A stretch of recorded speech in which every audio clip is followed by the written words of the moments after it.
Hi, everyone. Welcome to a professional learning session. I'm Renata Vaccari. I'm the Director of Brazil Operations for Mizzou Academy. I'm based in São Paulo, Brazil. My name is Lisa De Castro. I am the Elementary Coordinator for Mizzou Academy.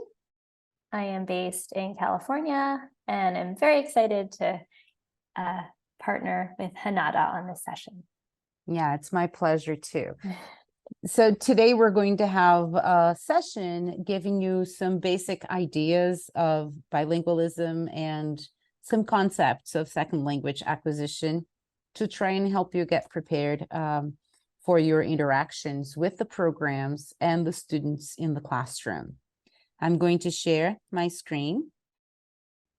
Okay, so today, like we said, it's about bilingualism and second language acquisition. And we have a few session learning targets that we're going to be covering today.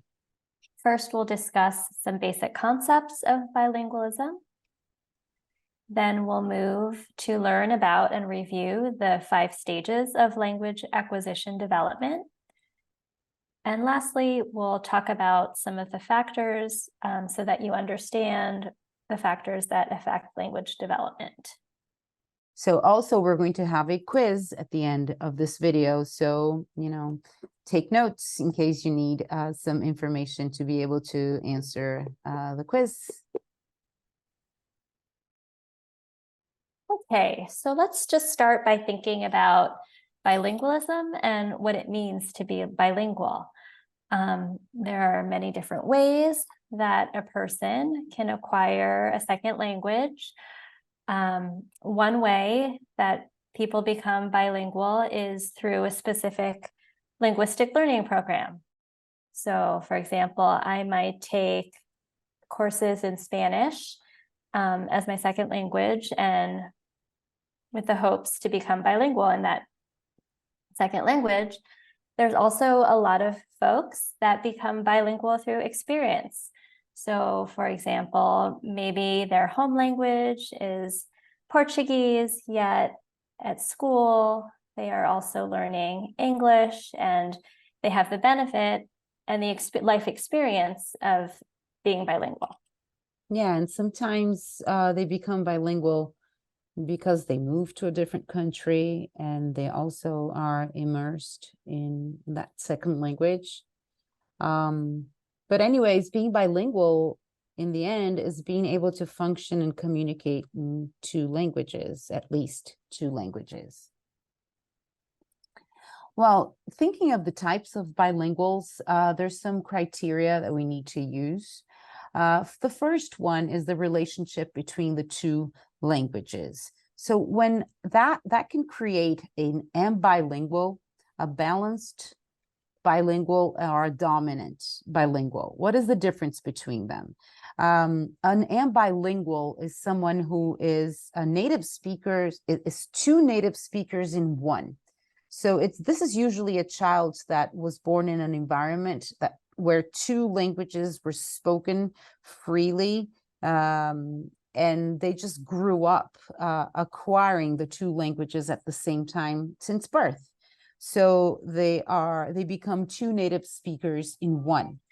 Then we have a balanced bilingual, which is a bilingual that has an equal proficiency in both languages. At some point in their lives, they introduce a second language, and then that second language is one that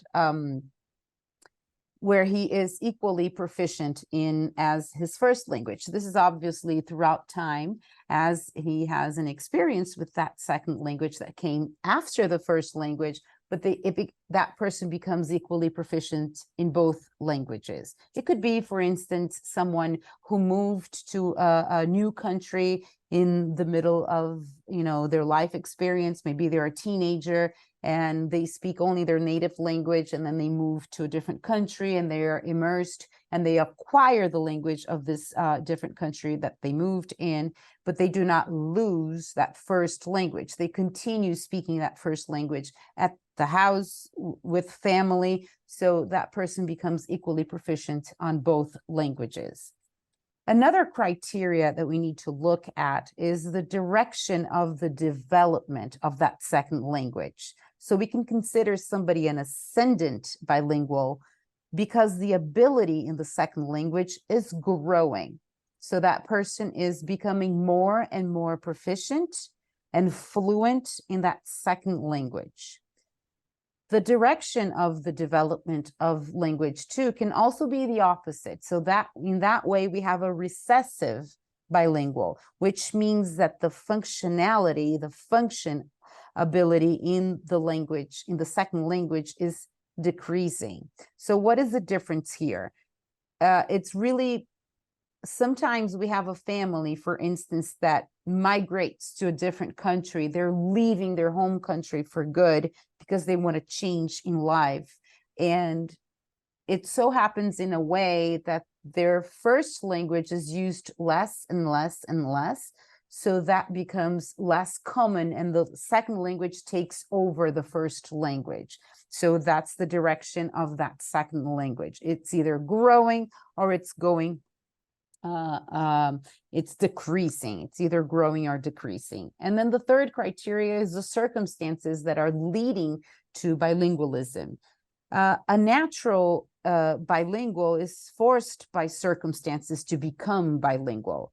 He's usually a part of a group of individuals that become bilingual. So he is naturally going to acquire that second language because he is living in a context where that second language is being acquired.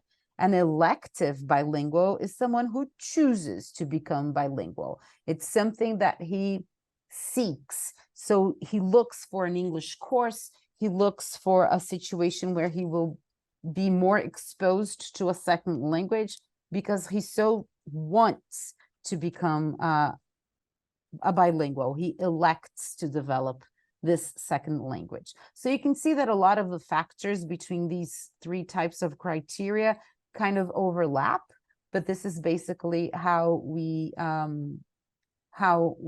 describe the types of bilinguals. Okay, so we're going to talk a little bit about the benefits of being bilingual. There are so many, so I'm just going to read what we have on the slide. Bilingualism can bring a range of cognitive, social, and cultural benefits.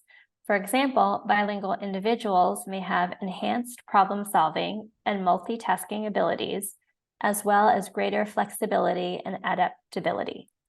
Being bilingual can also facilitate communication and understanding across cultures, as well as provide access to a wide range of social and professional opportunities. So as teachers in Mizzou Academy, we always want to have this in the background of our mind, and as we interact with our students, and perhaps also you all, I think most of the teachers, Hanada, that we have are bilingual teachers as well. Mm-hmm. So I think you're also testament with all the benefits that being bilingualism can bring. Yes, absolutely. So it's something that happens to your brain, that, physically happens to your brain. Having a second language set in your brain brings benefits. And benefits that can be seen in other areas, not only in the language area. So you can see bilinguals with better results, like the slide says, problem solving, multitasking. It's because they are training their brain to deal with two languages, like two different ways of translating, per se, the world around them. So this constant back and forth between two languages trains your brain to become better at other tasks like problem solving, multitasking. There's greater flexibility and adaptability. So there are only benefits to becoming bilingual. Doesn't matter how you become that bilingual, if it's through acquisition or through language learning. So when we talk about becoming a bilingual, acquiring a language, we have to focus a lot on input. So when we talk about input, what is it? What is input? Input is the language that that the learner is exposed to and interacts with, so that he or she acquires a second language. It's everything that's directed towards the child. It can come from many, many sources. It can come from spoken and written language, from media, interactions with other speakers of the language. So anything that he's exposed to in that second language is input. Now, when we talk about linguistic structures that are acquired, they're acquired a little differently than when you learn a language, when you study a language. When you acquire a language, you're exposed to an environment where that language is being spoken all the time. So the input is chaotic.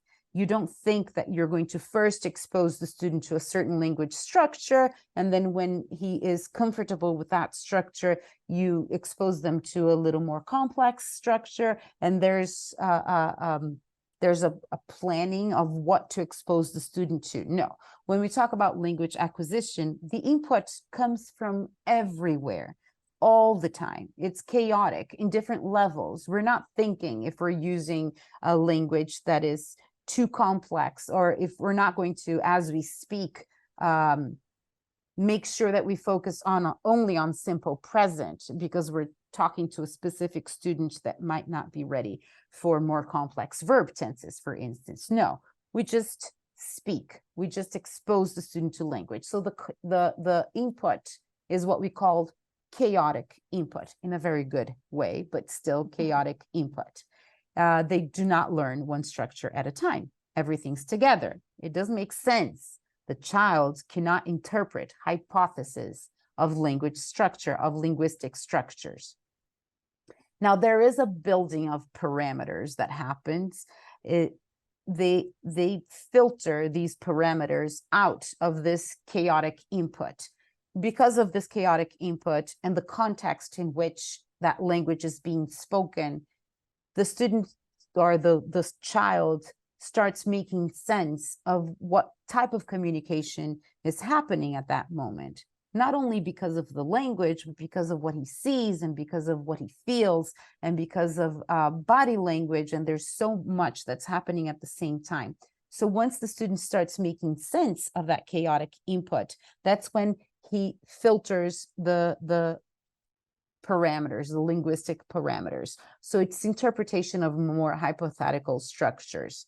Now, when a structure is acquired, when he finally makes sense of that structure coming from this chaotic input, then a group of structures related to that acquired structure becomes available. What does that mean? So a student is in class. They're not proficient in the language. They're getting their first contacts with that second language. And then every day in class, he hears a teacher saying, let's put away our backpacks. He doesn't understand what those words, let's put away our backpacks, actually mean. But he notices that when the teacher says that, all of his colleagues get up, get their backpacks, and hang their backpacks on the wall. So he hears that every day, and he starts saying, oh, okay, so let's put away our backpacks means, you know, an action that needs to happen. So he kind of understands that. Maybe when that becomes making sense for that student, when that starts making sense for the student, another sentence beginning with let's, like let's open our books, let's go outside, let's watch a movie, let's watch a video, all of that kind of starts making sense for the student because he already understood that let's put away our backpacks is an action. It's call for an action. So the let's blah, blah, blah structure becomes an acquired structure. Okay.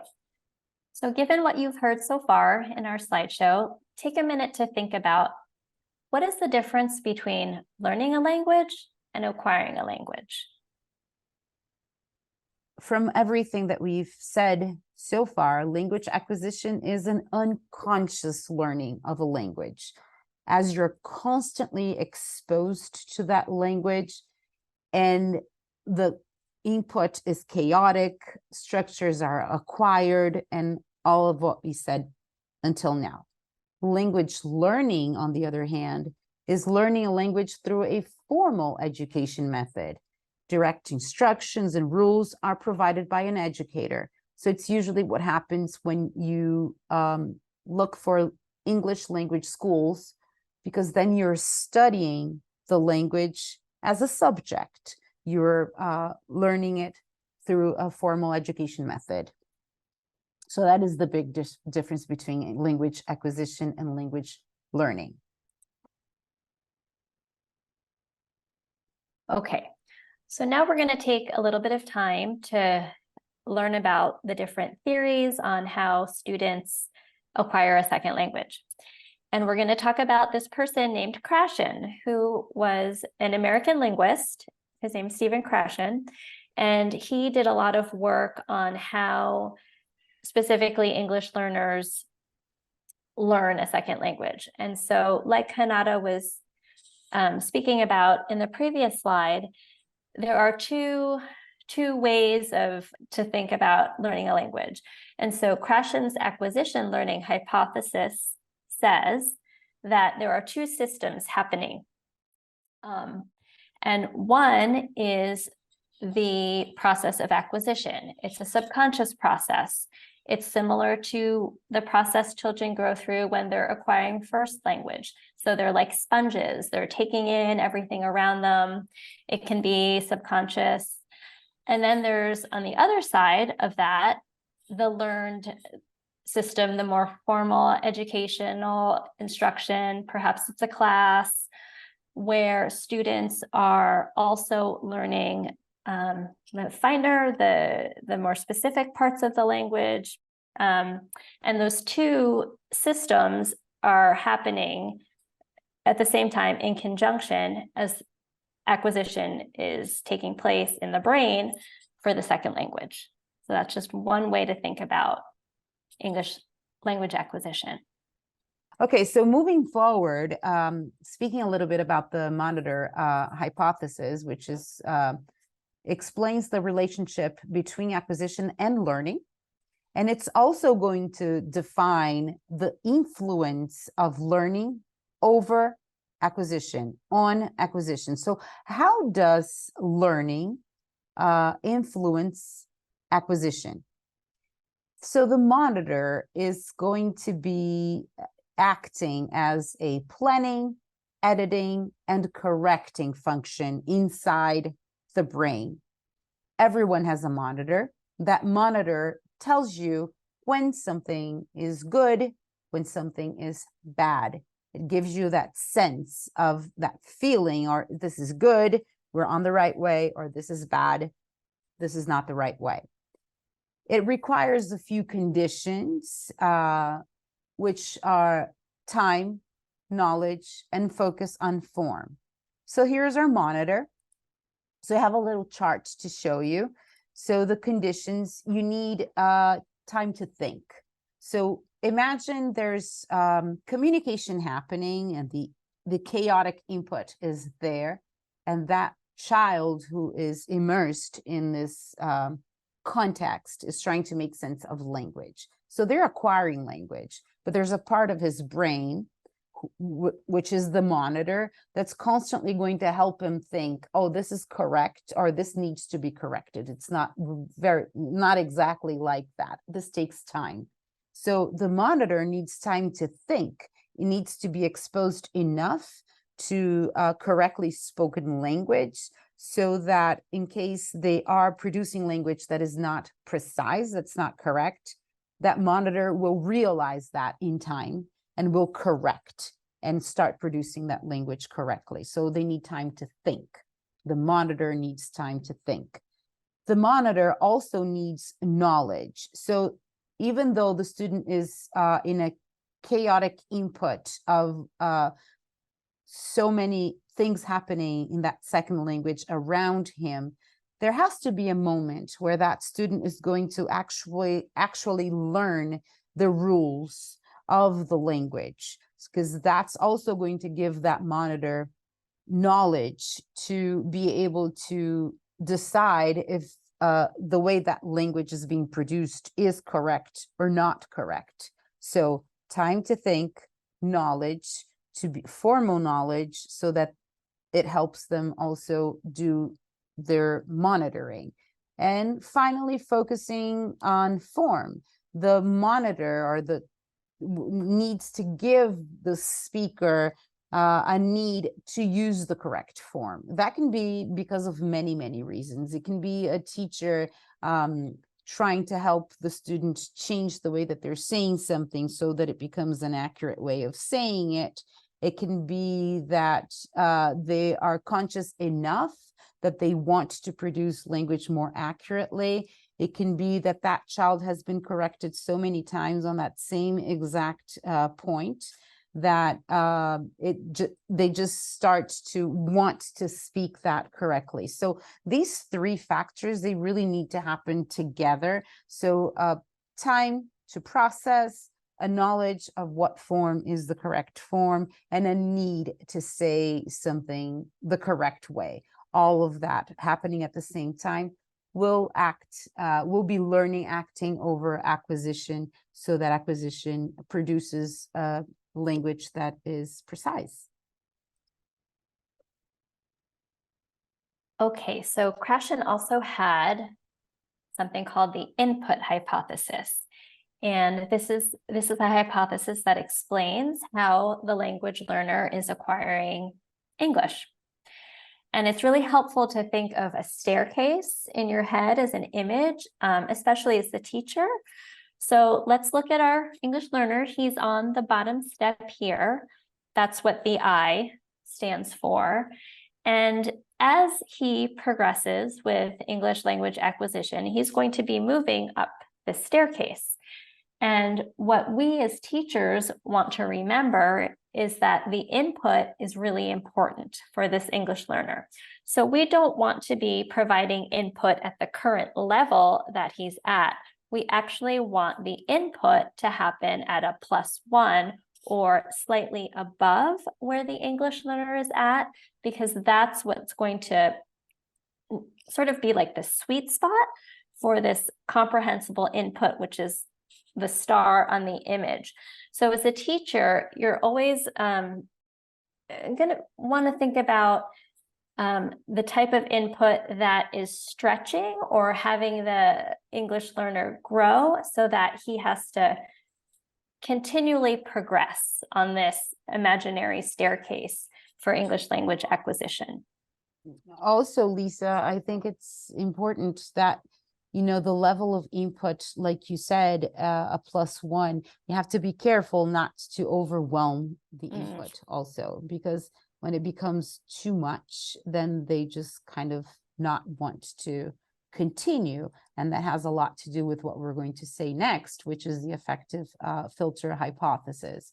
So when a learner is experiencing high anxiety, low self-esteem, low motivation, that filter that we naturally carry, turns on and causes the learner to kind of block out input.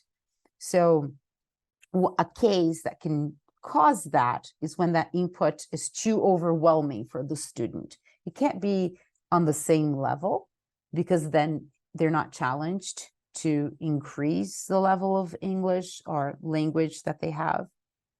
But it can't be too much that it's going to raise the affective filter and not let them move forward. It's going to be a block of input. So on the left here on the image, we have a student that is suffering a high anxiety, a high affective filter.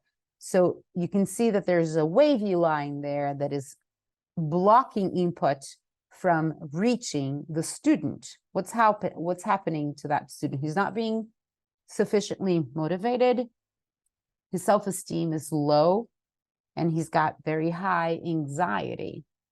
Now, ideally, that student should be like the image on the right of the screen, where the filter is really low. You can see the arrow of input being able to go through the wavy line that's very small at the bottom there, and it is reaching our learner. So he's very motivated, his self-esteem is really high and he has a very low level of anxiety. Of course, that there's no magical way of making the filter low in a classroom. But yes, the teachers should be looking for how that filter is happening in the classroom. So are the students being motivated? Are their self-esteem high? Are you giving them feedback and input that's, good job, and that's the way you're doing, showing that they're on the right way and they're making progress? So that all really helps. So it's really important to look at your student and think of how that student is emotionally, because that affective filter really plays a very important role on language acquisition. Okay, that was a nice segue, Hanada, from the input to the affective filter slide. So the next couple slides, we will start to review the 5 stages of language acquisition. So again, like Hanada said, there will be a little quiz at the end of this session. So if you need to take notes on this, on the 5 names of the 5 stages of language acquisition, feel free to do that. Also know that acquiring a second language is a long process. As teachers, you will have students, multiple students, moving through the 5 stages at different times. So also keep that in mind as they are developing and acquiring their English. All right, so going over the 5 stages more specifically, I want to add a period that it's usually going to happen even before the first stage, which is the silent period. It's also known as the silent phase. It is a stage in second language acquisition that learners mainly focus on listening and comprehending the target language. It's a moment of observation. They're there, they're not ready for production yet. They may not be producing language actively. They may be hesitant, reluctant to speak the target language because they just don't feel safe to do that yet. They prefer instead to remain silent or use nonverbal communication to convey their needs. It's the first months of their experience with the second language. And with some students, this may be for a period of 2 to 6 months. After some initial exposure to the language, they're able to understand much more than they can produce. And when we think about first language acquisition and we think about babies, we all can relate to situations in which a baby was not ready to speak yet. They couldn't even say, like words, but you would talk to a baby and the baby responds with their body, with their look. They know exactly what you're saying, but they're just not ready to produce anything yet. So that is also a stage that happens in first language acquisition, and we can see that also happen in second language acquisition. Okay, the next stage we're going to talk about is pre-production. And in this stage, it's just like the title says, students may not be producing orally yet. They're still observing, they're internalizing the new language. They might be using nonverbal cues like gestures and pointing in order to communicate. As teachers, we want to very much respect this time of internalization that our students are going through. And we also want to make sure the classroom environment is engaging, it's pleasurable, the affective filter of students is low so that they're having a positive experience with English. We don't want to be stressing them out or, forcing them to produce if they're not ready. We want our language to be relevant to what we're teaching and simple enough that the students can also understand what is happening in the classroom. And so no, this is a fairly critical time that students are in. And in a classroom, you may have students that are in pre-production, further down the road in language development. So just keep this in mind. The next stage is early production. And it's so after pre-production, they continue to acquire English and they can use language patterns, very simple language patterns, yes or no responses, single words. So it's the beginning of some sort of production when it's not only gestures anymore. They can understand the educator's discourse totally in English. There's no need to use first language. And of course, with the support of gestures and context, but they can get along with whatever is happening in the classroom solely in the second language. They can insert a wide range of words in English in their own discourse. Sometimes it's going to be one word that's going to be part of another sentence in their first language. So they can say something like, na house da minha grandmother, like in my grandmother's house. So they're using the structure of their first language. In our example, it's a Portuguese. So they can use the structure of the first language, but then they start replacing Portuguese words with English words, you know. They can answer questions that the teacher asks them using 2 or 3 words in English. Lots of yes or no. They can ask simple questions like WH questions with 1 or 3 words. So they can say, what this, you know, like they're asking what something is. They can say, when we go, asking what time class is going to end. So it's a very simple, they start introducing questions with WH. Of course, the structure is not correct yet, but they can use like 2 or 3 words to kind of try and ask a question. They can give commands, for instance, linking a command with a word they remember. So they can also tell how they feel. So instead of when it's close to lunchtime, they can just put their hands in their stomach and go hungry because they know the word hungry. They're not yet ready to say, hey, I'm hungry. When are we going to dinner? But they can look at the educator and say, hungry, you know, like thirsty and words like that. They can produce 5 to 6 word sentences with the support of the educator. They still cannot do that on their own. But if the educator spends some time with that child in early production, they can use whatever that child already brings in their speech and help them add in between words to formulate a more complex sentence, a 5 or 6 word sentence, but always with the help of the educator.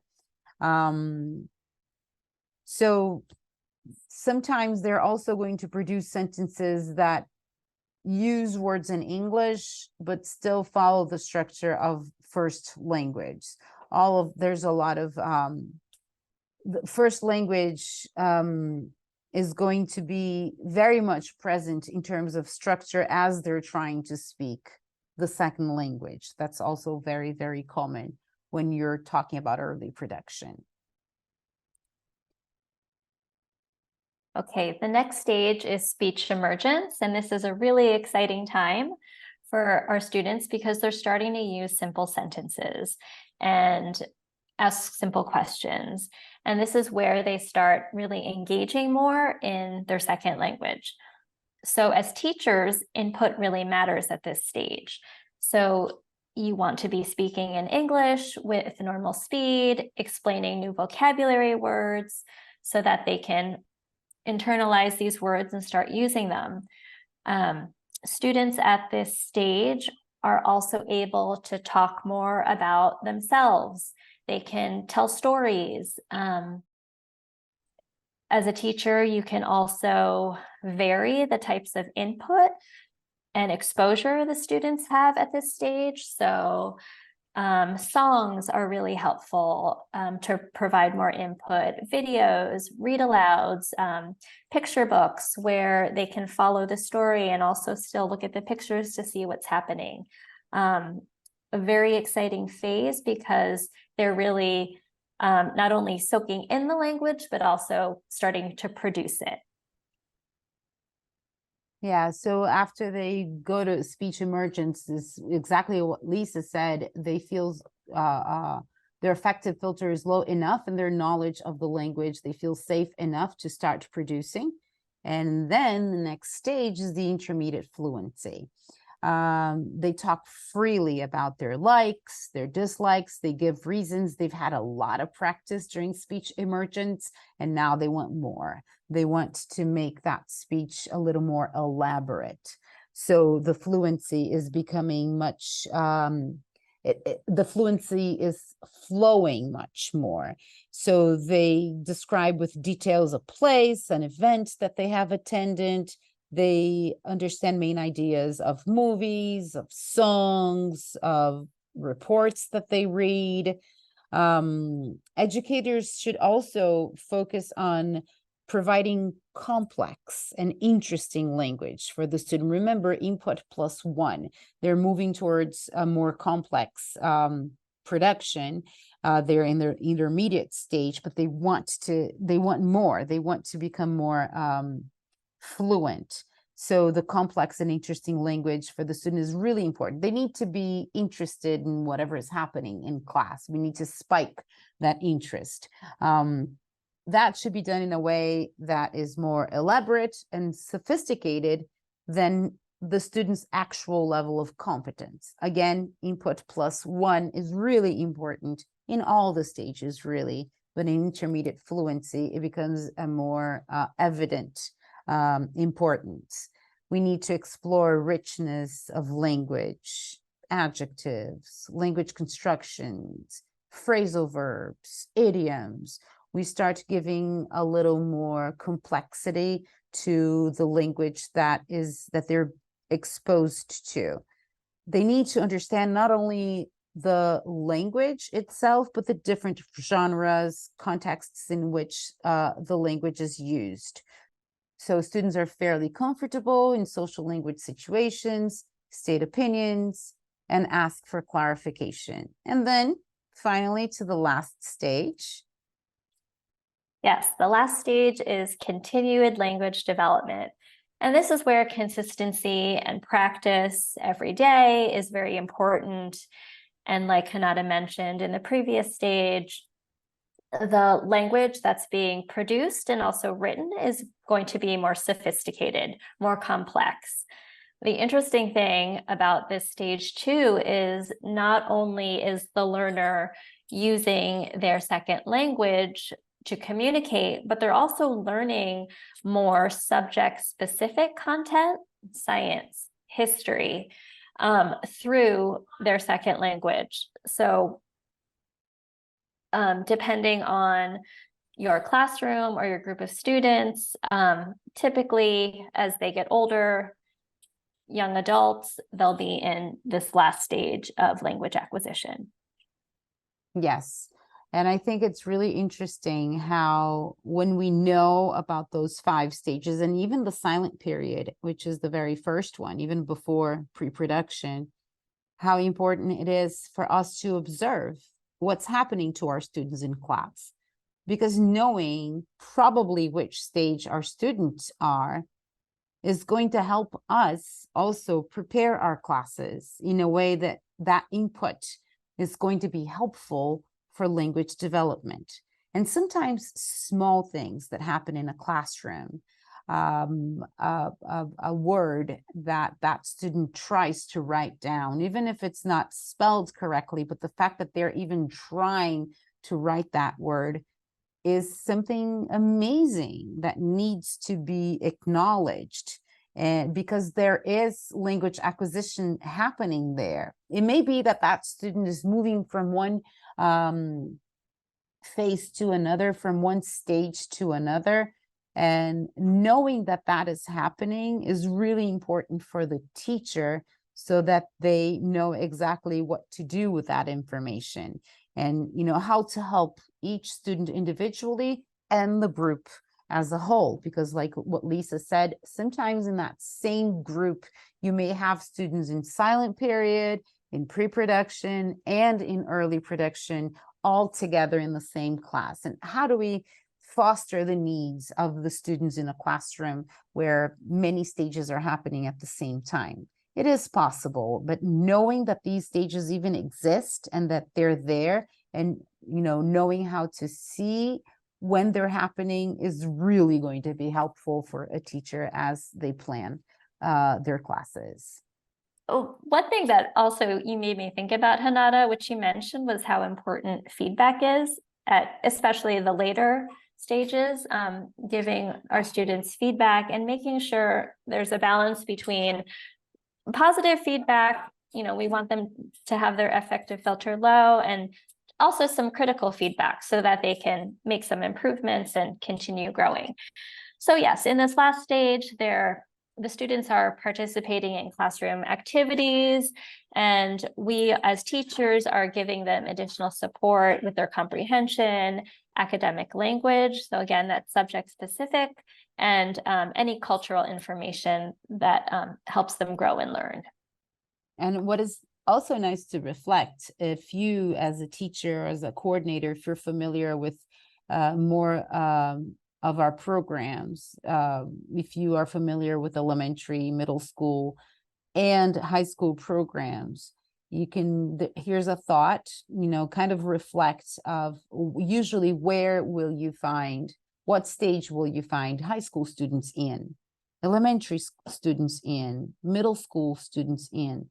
So that is something that is a good reflection to make. Try to figure out usually which stages the elementary, middle school, and high school students are in. Okay, so now we're going to talk about a few factors that affect language development. There are many factors on this slide, but we're going to focus on the stars that have bolded text next to them. And some things that are important to remember is some factors as a teacher you have control over, and some factors that affect language development you don't have control over, like their age or what their literacy is in their first language. So these are things to keep in mind as a teacher. The age, their previous literacy background in their first language, those things you can't really control. That just is what it is. Same thing with their personality. But what you can do as a teacher is get to know their personality. So get to know your English learners as much as possible.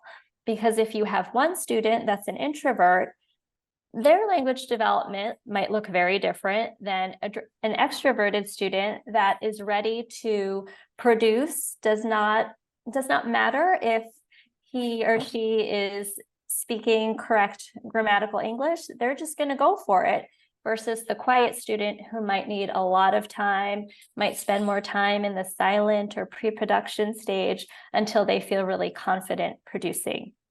What else?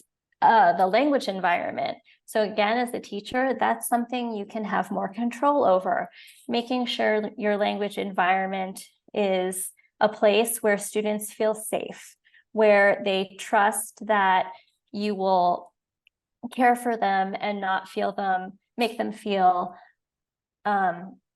like they should be at a place where they're not ready to go yet. So making sure your environment is a place where they feel confident, and also not only the emotional part of the language environment, but also the physical aspect of the environment. So you can have things up on your wall that maybe help them, posters, pictures. So that also helps create an atmosphere in the environment that is more welcoming and can also support the student. Yeah, I think that one thing that we hear a lot about, and there's a lot of literature out there, is the environment as the third sometimes the fourth educator. Mm. So when the student is in a setting where a setting that makes them feel welcome and confident. Confident is a very important word here, especially because we're talking about second language. And sometimes before producing, they may need to look somewhere that's going to give them that confidence that they need because they want to speak correctly. So the classroom as the third educator is extremely important, because the walls are going to help you create an environment where your student is going to feel more confident to produce. And that is definitely going to affect language development. And of course, Yes. the only factor, as Lisa said, there are many that play a role in that language development. Right. And also, I just remembered also to keep in mind the literacy in their first language. So some of our elementary students at Mizzou Academy are as young as kindergarten and grade 1. So their literacy, even in their first language, is at a much different place than a student in grade 5, middle school, and high school. Yes, and that can also bring us back to one of the first slides in this presentation when we talked about types of bilinguals. So these are students that are in the process of language acquisition to, yes, become bilinguals. So the earlier that they're exposed to second language, when, as Lisa said, they're not even very much proficient in their first language yet, that's going to produce different types of bilinguals. And that's also going to play a role on how they deal with those two languages in their brain together right there. So it's really interesting how that plays a role. So then we would like to ask you to think about what does language acquisition look like at Mizzou Academy? We gave, some information about that, but something for you to reflect. So what does language acquisition look like in Mizzou Elementary? Global scholars in high school. So they are at different levels of acquisition, and they need different types of input and different types of support. So, given everything that we talked about today, that would be a nice exercise for you to stop, think about your classes, think about your group of students. In what stage do you think that they are? And like we said before, there's a lot of literature on the stages of acquisition and how we should work with the students depending on which stage that they're in. And it's really, really amazing reading that can give you a lot of elements to help you to deal with your students, with your classes, with your planning. It's very, very interesting. Yeah, I just thought about, Hanada, in the reflection too, for teachers, it might be interesting, no matter if you're an elementary, middle school, or high school student, to even just choose one student who you might informally, observe in their language acquisition process and see how that changes and grows throughout the year. Yes, yes. Okay. So I think we're ending with just a little bit more of reflection. As teachers at Mizzou Academy, what can you do to continue to support bilingual learners? How can you lower the affective filter so that our students feel confident and safe and willing to try their second language in a variety of ways throughout the different grade levels? We highlighted a few key things we wanted to leave you with to help our students, continue to build relationships. That really is the heart of of teaching, getting to know your students and how they learn. What works well for one student may not work as well for another. Also considering the student's cultural background and their prior knowledge of language, and also the experiences that they bring from home into the classroom. Yeah, and it's also important to acknowledge their home language. It's usually a language that was acquired before the language that you're working with. And it also has its set of structures, and there is always going to be interference between the two. And knowing that is important, because that's not necessarily a bad thing, you know, how the first language interferes in the acquisition of the second language. But it's important for you as their educator to understand that their brain already comes with a set of rules of how a language structure works, their first language, and how that's also going to play a role on second language acquisition. You can always interact with your students, highlighting those differences and helping them understand that, yes, that is okay, that is fine with language one, but language two doesn't necessarily work that way, and help them in a natural way realize that. And use all types of media. You can go with music, with art, playing is very important to leverage the literacy in the classroom. Students have different ways that they learn, and we can see that all the time. So exposing them to activities that are going to talk to them a different way is always something extremely important in a language acquisition environment. A student will be able to make sense of input differently depending on how that input arrives, and that's going to help them leverage literacy in the classroom. You making sure that you're reaching every student and every different learning style in the classroom. And we leave you with a quote: there are hundreds of languages in the world, but a smile speaks them all. So that rapport that you have with your students, the environment that you set up in your classroom is going to make all the difference. We want to thank you for joining us on this session for bilingualism and second language acquisition. If you have any questions in the future, we encourage you to reach out to Hanada or myself, and we'd be happy to support you as you work with our students at Mizzou Academy.